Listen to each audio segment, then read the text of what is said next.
Baik ya. Kemarin ada dua persoalan yang kita selesaikan, yaitu persoalan yang pertama itu adalah optimasi ya untuk kasus maximize dan juga kasus minimize ya, kasus yang pertama itu kasus maximize nomor satu ya. Anda jadi diminta untuk mengerjakan dua ya, salah satu dari nomor satu atau nomor dua, dan salah satu dari nomor tiga atau nomor empat ya. Nomor satu ini kasusnya adalah maximize karena berkaitan dengan profit ya. Sedangkan nomor dua kasus maximize juga karena di sini juga berkaitan dengan profit ya. Nah, sebagaimana telah beberapa kali kita singgung bahwa satu tahapan yang sangat menentukan dalam linear programming itu adalah linear programming dan operation research ya. Operation research itu adalah formulasi problem ya, perumusan masalah. Itu langkah pertama yang sangat menentukan karena kalau itu bisa kita selesaikan, maka permasalahan linear programming, permasalahan operational research itu akan bisa kita selesaikan. Itu 80% permasalahan sudah terselesaikan ya, atau bahkan 90%. Sisanya tinggal penghitungan dan konklusi atau pembuatan kesimpulan dan rekomendasi ya. Nah, sekarang kita coba ulas semuanya dari seluruh nomor yang kita tawarkan ya. Yang pertama ya, AB45 Manufacturing Company memproduksi 3 jenis makanan kecil, yaitu yang berasa tasty, crunchy, dan salty ya. Ketiga jenis makanan ini terbuat dari ingredient A, B, dan C. Jadi ada 3 kandungan yang membentuk ketiga jenis makanan ini, yaitu untuk bahan A ya, untuk jenis tasty itu membutuhkan bahan A sebanyak 4 kg ya, untuk satu satuan pembuatan tasty ya. Kemudian untuk crunchy 4 kg dan salty 8 kg per unit atau mungkin per box gitu ya, per toples gitu. Kemudian bahan B untuk jenis tasty ya 8 kg, untuk crunchy 6 kg, dan untuk salty 4 kg per unit ya, per unit satuan kue. Kemudian untuk kebutuhan bahan C untuk jenis tasty 8 kg, untuk jenis crunchy 4 kg, dan C ini tidak membutuhkan salty. Jadi salty-nya 0 ya. Perusahaan memiliki persediaan bahan A sebanyak 8 sekian kilogram ya. Dua tanda pagar itu diganti dengan 2 digit NIM Anda. Bahan B sebanyak 1000, taruhlah ini 1800 kg, dan bahan C sebanyak 500 kg ya. Harga pokok penjualan atau HPS ya, harga pokok sales, cost of goods sales ya, untuk tasty Rp3.500 per unit, crunchy Rp2.900 per unit, dan salty Rp2.800 per unit. Sedangkan harga jual setiap produk ya adalah per unit ya, untuk tasty 4.100, crunchy 3.400, dan salty 3.200 ya. Nah, yang pertama, formulasikan permasalahan tersebut dalam permasalahan linear programming ya.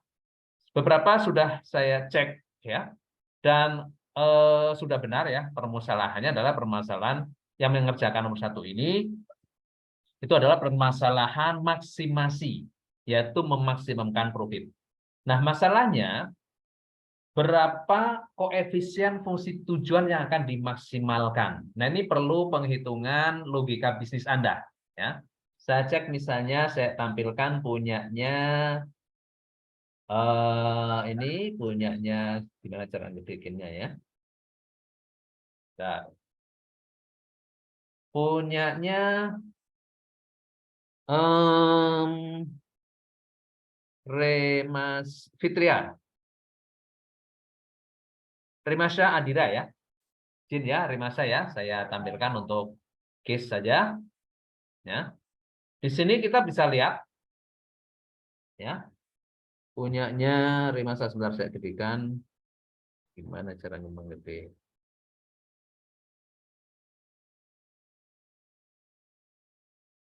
Oke, kita lihat dulu aja ya. Yang pertama itu adalah kita mencari profit terlebih dahulu, karena profit ini akan selanjutnya menjadi koefisien fungsi tujuan. Remasya sudah hadir, Remasya? Hadir, Pak. Ada ya, Remasya ya, saya pinjam ya. Oke, Remasya ya. Ini Remasya sudah betul, jadi Bapak untuk tampilan lebih jelas bisa di-download. Oh iya iya betul. Ya saya download sebentar ya. Oke, saya open aja dari sini ya.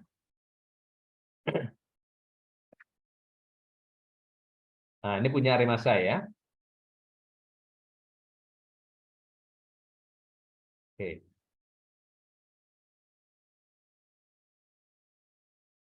Ya. Kita lihat nomor 1 nih. Yang pertama sekali itu adalah mencari profitnya terlebih dahulu ya. Betul ya, Remasya ya. Mencari profit itu, profit sebagaimana Anda tahu bahwa profit itu adalah ini mestinya langsung dirumus ya. Harga pokok penjualan dikurangi harga jual. Ya, harga pokok penjualan dikurangi harga jual, ini benar untuk Tasty itu 600 profit per unit, untuk Crunchy 500 ya. Kemudian untuk Salty 400 per unit. Nah, ini nanti akan menjadi koefisien fungsi tujuan, benar ya. 600x1, 500x2 dan 400x3. Gitu ya. Oke, ya betul ini. Ya, kita lihat ya. Ini untuk nomor 1, langkah pertama ini ya. Jadi harga jual per unit ya, ini Tasty, Crunchy, Salty ya. Tasty kita anggap sebagai X1, Crunchy X2 dan Salty X3 ya. Untuk Tasty 4.100 dikurangi 3.500 ya, 600. Ini kemudian profit punya Remasya juga seperti itu ya. Jadi ini betul ya, sudah. Jadi yang penting buat saya itu adalah Anda mampu memformulasikan problem ya, logikanya masuk, logika operational reset ya. Oke, 600x1 plus 500x2 plus 400x3 ya. Dengan batasan atau kendalanya ya, kita lihat di sini bahwa untuk memproduksi Tasty dia membutuhkan bahan A sebanyak 4 kg, bahan B sebanyak 8 kg, dan bahan C sebanyak 8 kg ya. Sedangkan kalau kita buat tabel, kita mempunyai ingredient A ya, ingredient. Jadi fungsi kendalanya yang pertama adalah bahan A, bahan B, dan yang kedua bahan B, yang ketiga bahan C ya. Untuk bahan A itu dibutuhkan kombinasi untuk membuat Tasty, Crunchy, dan Salty, yaitu 4 Tasty ya, ditambah 4 Tasty ditambah 8 Tasty ditambah 4 Tasty ditambah 4 Crunchy dan ditambah untuk bahan A ya, bahan A ya, 4 plus 4 plus 8 ya, 4 plus 4 plus 8. Ini 4 plus 4 plus 8. Betul ya. 4x1 plus 4x2 plus 8x3. Subjek itu kita mempunyai keterbatasan bahan A sebanyak 800 kg, bahan B 1.800 kg ya. Ini bahan A-nya 817, oke, tandanya betul. Oke, bahan B 8 plus 6 plus 4, tandanya 1.817, tandanya betul ya, 1.817. Kemudian bahan C itu dibutuhkan 840 ya, 840, tandanya lebih kurang dari kesediaan C kurang dari 500 ya. Kita cek ini kurang dari 500 ya, 517. Oke. Ini harusnya ditambahin 1 lagi ya, X1, X2, X3 lebih besar sama dengan 0. Oke. Oke ya. Ini langkah-langkahnya. Ya, oke. Profitnya 79.625. Oke. Ya, ini langkahnya sudah betul. Langkahnya oke ya untuk Untuk siapa tadi? Remasya ya. Remasya betul, angkanya sudah betul. Oke ya, betul ini betul. Betul semuanya ya. Oke. Selesaikan dengan metode simplex. Oke, bahwa berapa produk Tasty, Crunchy dan Salty ya. Jumlah produk Salty oke. Total profit yang 9, kemudian A oke. Iya. Total produk yang dibuat yaitu 0 untuk Tasty, 129,25 untuk Crunchy dan sebanyak 37,5 untuk Salty. Oke. Ya. Ya, jumlah A yang dibutuhkan, jumlah A yang dibutuhkan 817 berarti A tidak ada sisa, B yang dibutuhkan 925 ya. 925,5 sementara persediaan kita 1817 ya. Berarti masih ada sisa. Sedangkan C total semuanya dibutuhkan. Jadi yang tersisa adalah B sebanyak 891,5 kg. Oke, thank you ya, Merisha. Oke ya. Kalau kita selesaikan dengan solver, kita juga bisa melakukannya ya. Kita juga bisa melakukannya. Ini contoh penyelesaian dengan solver. Tadi untuk fungsi batasan sudah betul ya. Fungsi tujuan Marisa juga betul ya. Kemudian kita formulasi permasalahannya ini ya. Ini dibuat dalam tabel seperti ini. Kemudian nah ini kita bisa langsung ya jumlah bahan dipakai di sini seperti ini. Kita hitung di sini ya. Ini jumlah bahan yang dipakai itu nanti akan menjadi parameter dalam solver ya. Jumlah bahan tersedia itu adalah jumlah bahan tersedia di informasi yang awal ini ya. Jumlah bahan tersedia. Kemudian jumlah bahan sisa itu adalah jumlah bahan tersedia ya ini dikurangi jumlah bahan dipakai. Jumlah bahan dipakai itu adalah kombinasi dari ini ya. Yaitu berapa unit Tasty yang akan dibuat kali 4 ditambah berapa unit ini ya, berapa unit Crunchy yang dibuat kalikan 4 dan berapa unit Salty yang dibuat kali 8.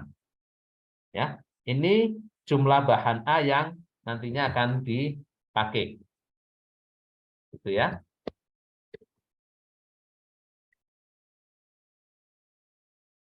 Kemudian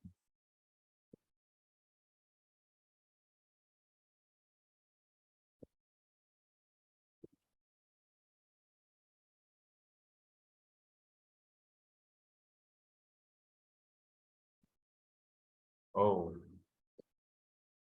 ini escape-nya kok nggak bisa. Bentar, ini saya tutup dulu.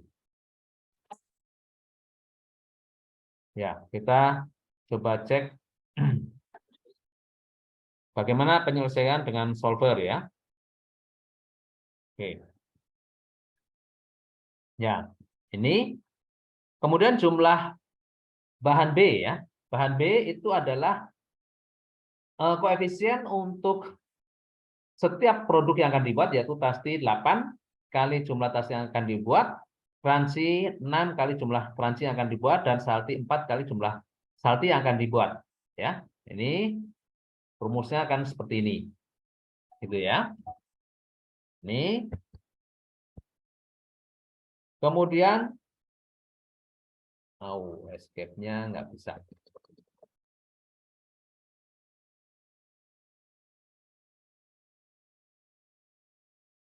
Jumlah set juga sebenarnya kan, ya. Jumlah set juga seperti itu.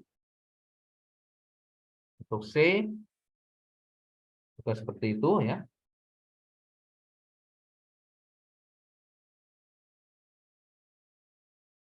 Ya, jumlah C yang dibuat seperti ini. Kemudian nanti di sini koefisien fungsi tujuan ini sudah ya.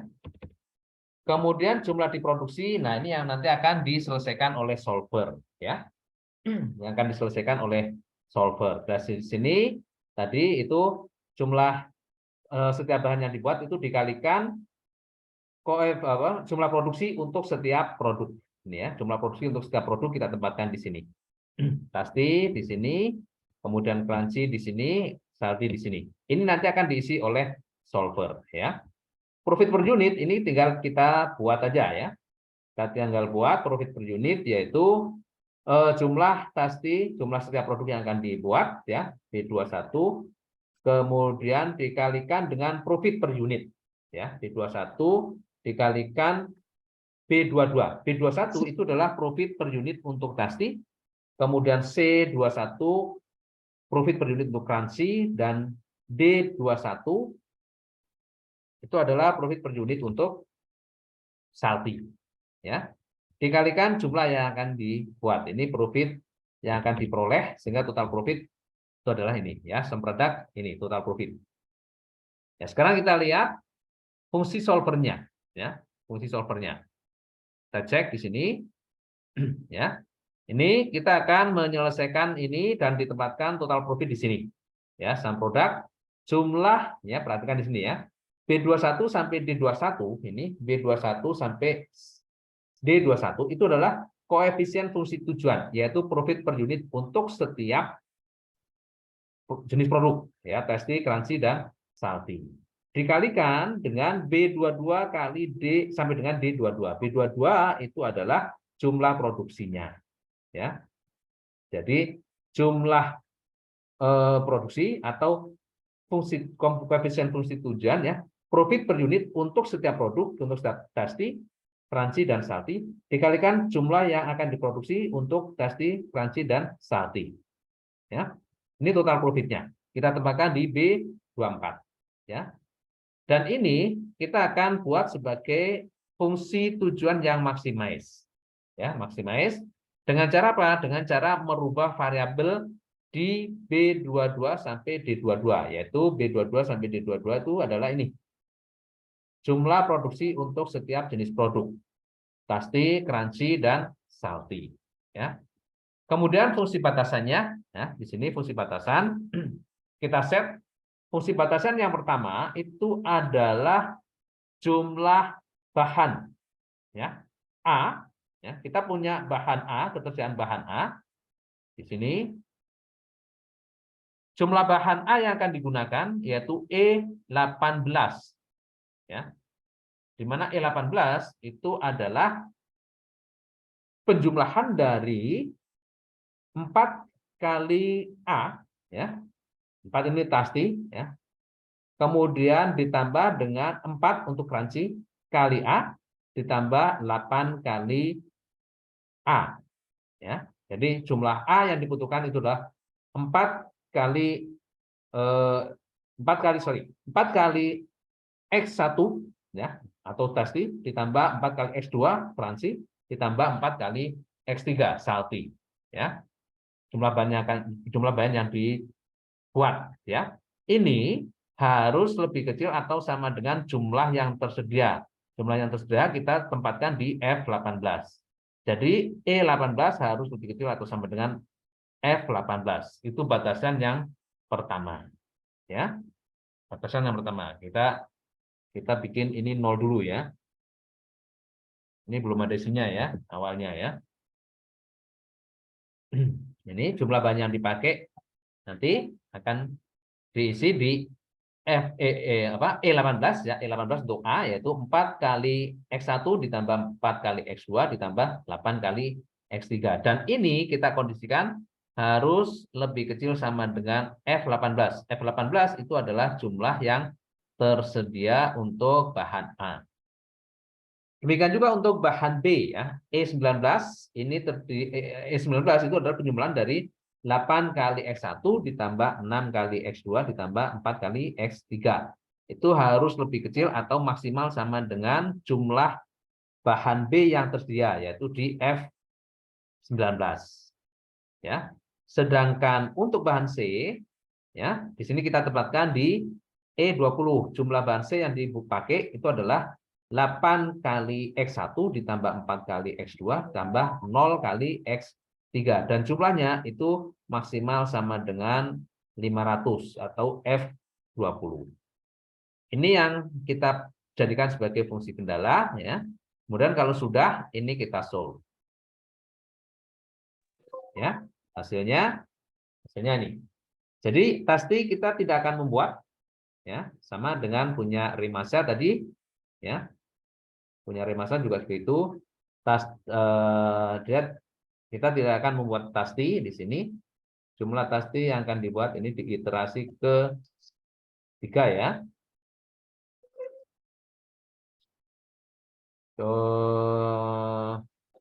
Jumlah pasti yang jumlah X1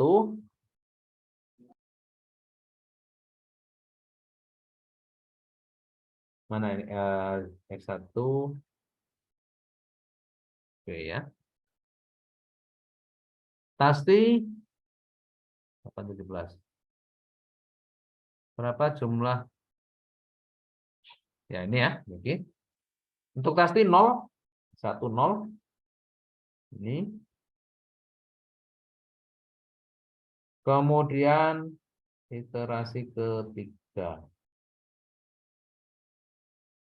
X1 ya, X1 0 nggak ada di sini. X1 tidak masuk ke baris solution mix. Kemudian X2 129,25 ya, yaitu yang crunchy. Kemudian salty X3 sebanyak 137,5 ya. Kalau kita selesaikan dengan solver di sini ya. X1 akan tidak ada kita buat X2 125 dan X3 salty 37,5. Profit untuk crunchy 62.500, untuk salty 25 untuk salty 15.000. Ini berasal dari penyelesaian dengan solver ya. Total profit 77.500. Ini beda dikit dari yang punya Remasa ya. 79625 ya. Kalau dengan POM ini lebih mudah lagi. Saya kira itu ya untuk nomor 1 ya. Kita selesaikan dengan Excel atau secara manual. Kalau yang dilakukan oleh Remasa itu dilakukan secara manual, tapi hasilnya tidak jauh berbeda. Oke ya. Mudah-mudahan tidak ada pertanyaan ya. Atau ada pertanyaan nomor 1? Nggak ada ya. Ada yang ngerjakan nomor 2 nggak? Saya belum cek lagi. Ada yang ngerjakan nomor 2? Milih nomor 2? Antara 1 dan 2 milih nomor 2 ada? Saya belum cek lagi. Ya, coba kita lihat nomor 2 ya. Kalau yang milih nomor 2. Oke. Yang nomor 2. Yang nomor 2 ini memang lebih kompleks ya. Ini menuntut logika yang lebih kompleks.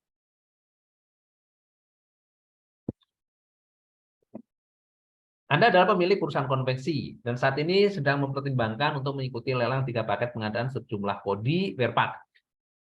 Masing-masing Werpaknya adalah P, Q, dan R atau paketnya adalah P, Q, dan R. Ya.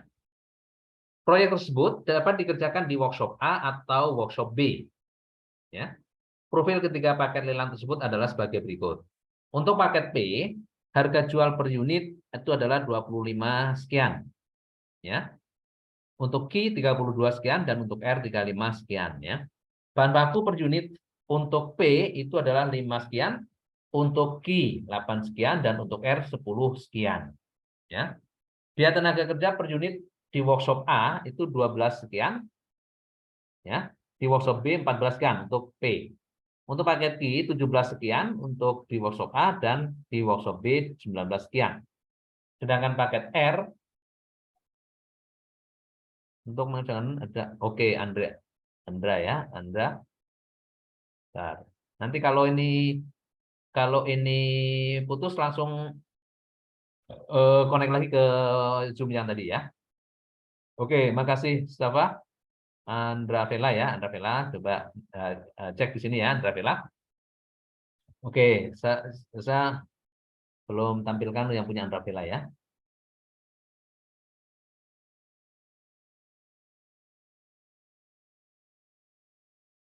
Andra Vela. Bentar, Andra Vela. Ya.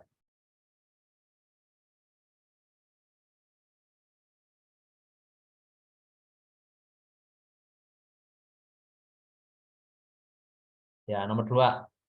Kompleks ini ya, Andra Vela berani mengerjakan nomor 2. Oke ya, kita coba cek. Ya,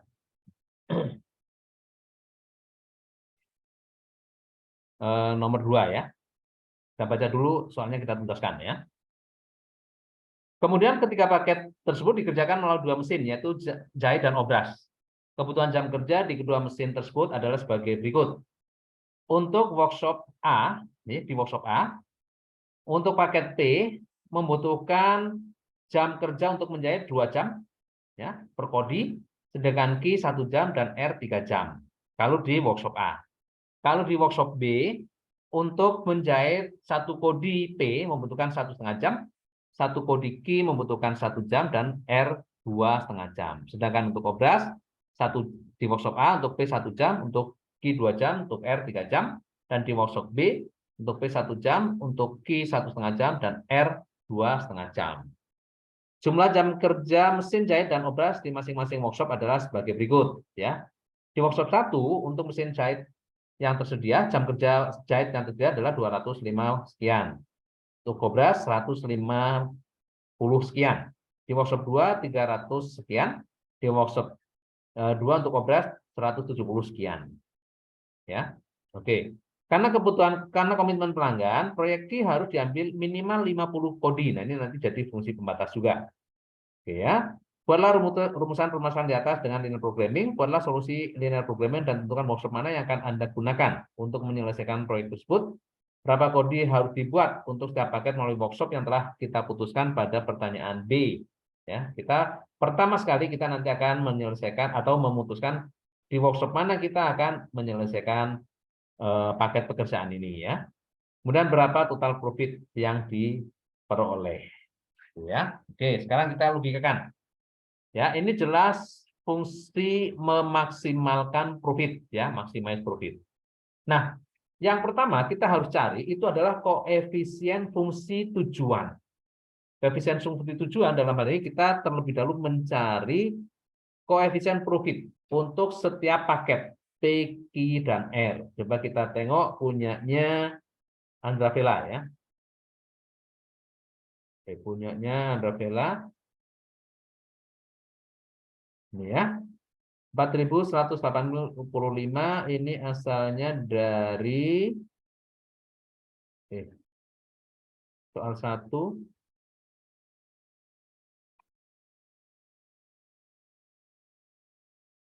Oh, kok bukan ini? Oh, soal 2. Oh, soal 2 dikerjakan ya.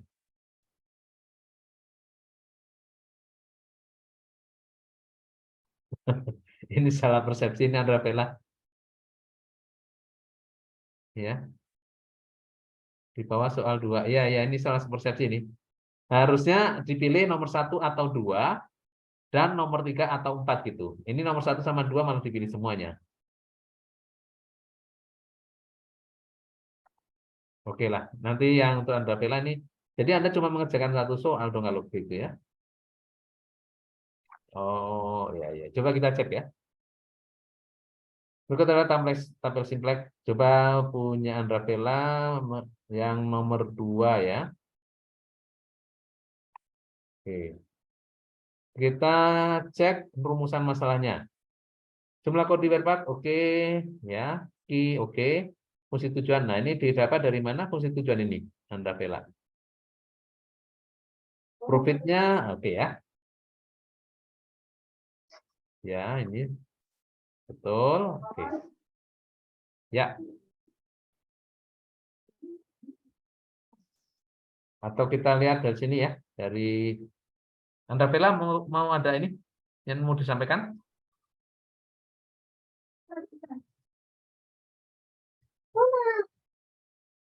Nggak ada?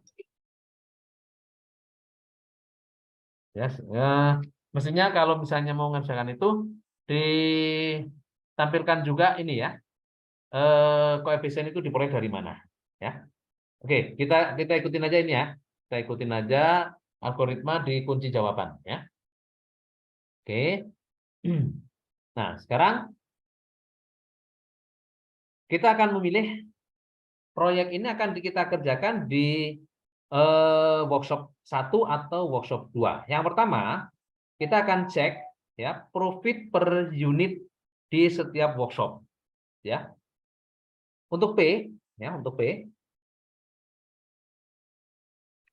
profit per unit ini diperoleh dari harga jual dikurangi harga pokok produksi, di mana harga pokok produksi itu terbentuk dari harga material ditambah biaya tenaga kerja langsung. Nah, di sini yang berbeda adalah biaya tenaga kerja langsung di setiap workshop. Ya, kita cek di workshop 1 biaya tenaga kerjanya itu adalah 120 rupiah per jam. Ya. Ya, 120. Ini dari sini.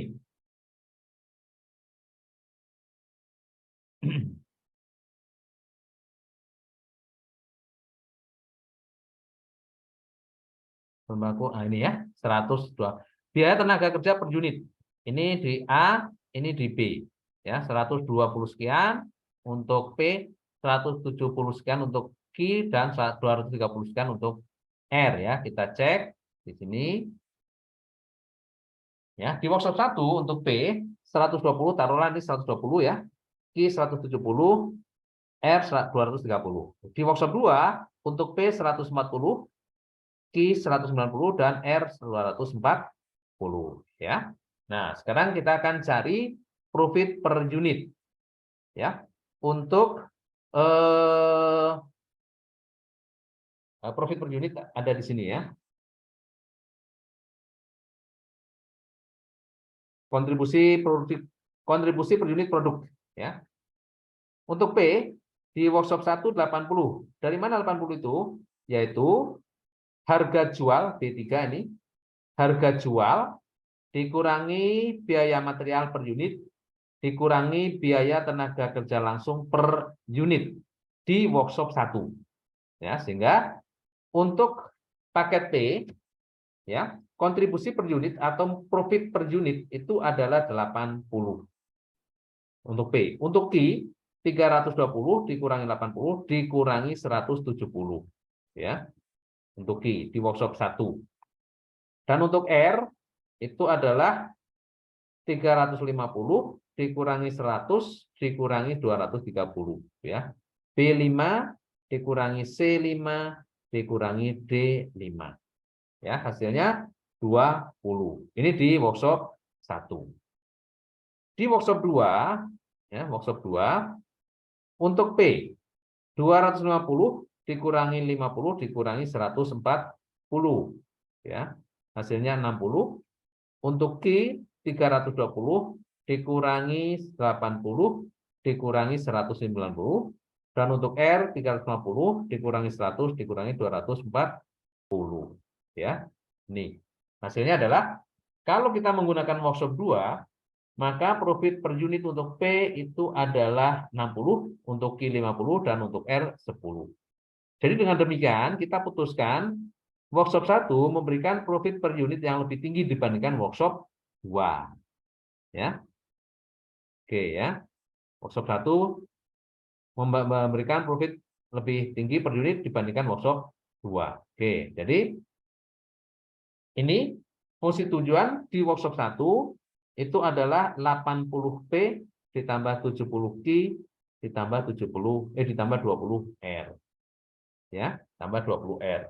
Sedangkan kalau kita menggunakan workshop 2, ya, workshop 2